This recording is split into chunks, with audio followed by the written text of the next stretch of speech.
In the spring of 2016, Donald Trump and Mitch McConnell, the Senate Majority Leader, were both backstage at a National Rifle Association conference in Louisville, Kentucky. The two men are political opposites. McConnell is a poor orator but a gifted Senate tactician. He plays the long game. Trump is a great showman but barely knows the basics of the constitutional system. He improvises. In Louisville, McConnell noticed that Trump, who was by then the presumptive Republican presidential nominee, was holding pages of prepared remarks in his hand. "I see you have a script," McConnell said, according to a former advisor who heard the story from the majority leader. "Put me in the category of supporting that. I hate it," Trump said, "but this is what you should be doing," McConnell told him. Until this week, the relationship between Trump and McConnell was one of the less fraught ones among senior Republicans in Washington. Unlike Paul Ryan, the Speaker of the House, who held out from endorsing Trump for months last year and who has occasionally spoken out, gingerly, against Trump's worst excesses, McConnell has always viewed Trump with a calculating eye. He had two priorities in 2016: to hold the Republican majority in the Senate, and to help elect a Republican president who would get to name a Supreme Court justice for the seat that he had refused to allow President Obama to fill. No matter how deep Trump's flaws, McConnell believed that antagonizing him would hurt those twin goals.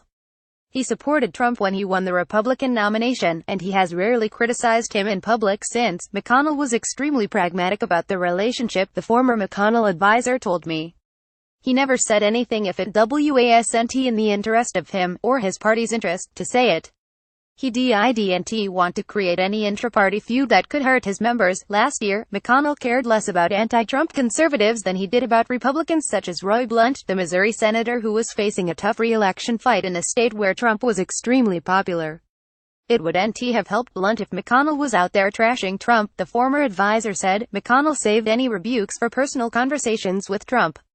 That's the way the relationship looked up until this week. What happened this week is that when Trump wasn't busy threatening North Korea, he was busy threatening McConnell. The attacks were provoked by a speech McConnell delivered on Monday in Kentucky, in which he said, "Our new president, of course, has not been in this line of work before. I think he had excessive expectations about how quickly things happen in the democratic process." On Wednesday, Trump responded. Senator Mitch McConnell said, "I had excessive expectations, but I don't think so," he tweeted. After 7 years of hearing repeal, replace, why not the net, Trump woke up on Thursday with McConnell still on his mind. "Can you believe that Mitch McConnell, who has screamed repeal, replace for 7 years, couldn't get it done?" Trump tweeted. A few minutes before 7 a.m. must repeal, replace Obamacare. Later in the day, he tweeted a slightly more encouraging note: "Mitch, get back to work and put repeal, replace, tax reform cuts and a great infrastructure bill on my desk for signing. You can do it." Also on Thursday, reporters asked Trump if he wanted McConnell to step down as majority leader. His answer was coy. "If he doesn't get repeal and replace done, and if he doesn't get taxes done, meaning cuts and reform, and if he doesn't get a very easy one to get done, infrastructure, if he doesn't get them done, then you can ask me that question," Trump said. Disagreements between a Senate majority leader and a president of the same party are not a Trump-era innovation. They have a long history. They used to say that the best situation was to be the majority leader with the president from the other party. Donald Ritchie, a former historian of the United States Senate, told me. Majority leaders are expected to go to bat for the president even when it's not in the best interest of their party. Ritchie pointed to the relationship between John F. Kennedy and Majority Leader Mike Mansfield, a fellow Democrat. He was criticized as not being strong enough at getting Kennedy's program through, Ritchie said. Nixon, too, had trouble with a member of his own party, Scott. Scott eventually supported impeachment and conviction of Nixon, Ritchie said. More recently, George W. Bush pushed for Trent Lott to resign as majority leader after Lott said that the country would have been better off if Strom Thurmond, who ran for president as a segregationist, had won the election of 1948. Still, Republicans in Washington were distraught at Trump's attacks on McConnell this week. When political heavyweights get into a public fight, their aides generally try to play down the rift when talking to reporters. But people close to McConnell whom I talk to didn't play anything down. "I think this is a different moment," the former McConnell advisor said. "I'm not saying it's going to define the relationship or persist, but it is different and it should be acknowledged as such." McConnell is not a shrinking violet.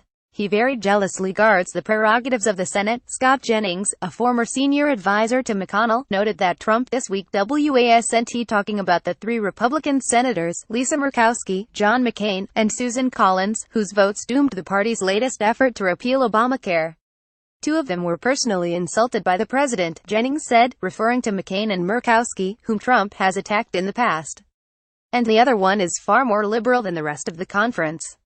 Jennings added, "Is Mitch McConnell to blame for the personal relationships of Donald Trump and Murkowski and McCain? I don't think so." Jennings, like many of McConnell's supporters, was mystified by Trump's lack of gratitude toward the senator, for his support during the campaign and for the Supreme Court seat that he delivered. "Their relationship is rooted in one thing," he said. McConnell kept open the Scalia seat, which likely delivered the presidency to Donald Trump. Putting Neil Gorsuch on the Supreme Court, Jennings said, is Trump's only legislative achievement. He added, while a lot of Republicans were having mood swings about Trump during the campaign, McConnell stayed the course. Some Republican senators have also come to McConnell's defense. "McConnell has been the best leader we've had in my time in the Senate, through very tough challenges," Orrin Hatch, of Utah, tweeted on Thursday. "I fully support him." Could Trump's attacks on McConnell mark some kind of a turning point? Sometimes, a dispute between a president and a majority leader can rock a presidency. In 1944, President Roosevelt, a New Yorker with a sense of showmanship, and Majority Leader Al Ben Barkley, a Kentuckian who was often criticized for not standing up to FDR, clashed over a tax bill passed by Congress and vetoed by the president. In his veto message, Twitter had not yet come along, Roosevelt said that the bill was not for the needy, but for the greedy. Barkley considered this such a personal affront that he immediately resigned as Majority Leader. The Senate rose up against FDR, overriding his veto and reinstalling Barkley. One senator, Elbert Thomas, of Utah, remarked that before the incident, Barkley spoke to us for the president, but since then, he speaks for us, to the president. In 2007, McConnell himself told this history in a speech on the Senate floor.